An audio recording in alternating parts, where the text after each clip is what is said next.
खबर देंगे आपको, सियासत का फाइनल राउंड शुरू हो गया। नवंबर में आर पार हो जाएगा। शेख रशीद ने ये ट्वीट किया है, वजीर कानून के इस्तीफे की तरह हुकूमत से इलेक्शन की तारीख ली जाएगी। लाहौर से जालिम चोरों के खिलाफ इमरान खान की क़यादत में निकलेंगे।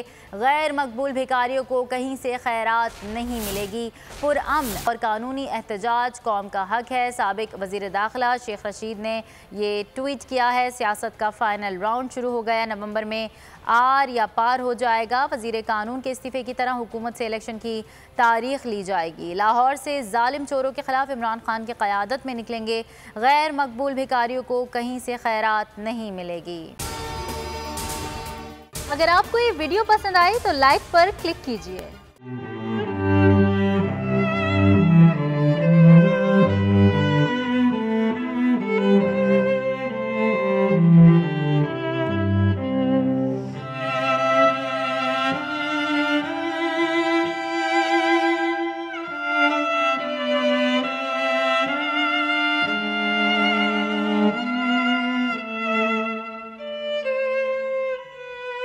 सबसे ज्यादा व्यूज, सबसे ज्यादा रील्स और सबसे ज्यादा रेटिंग के साथ बोल अब भी नंबर 1 पोजीशन पर बरकरार।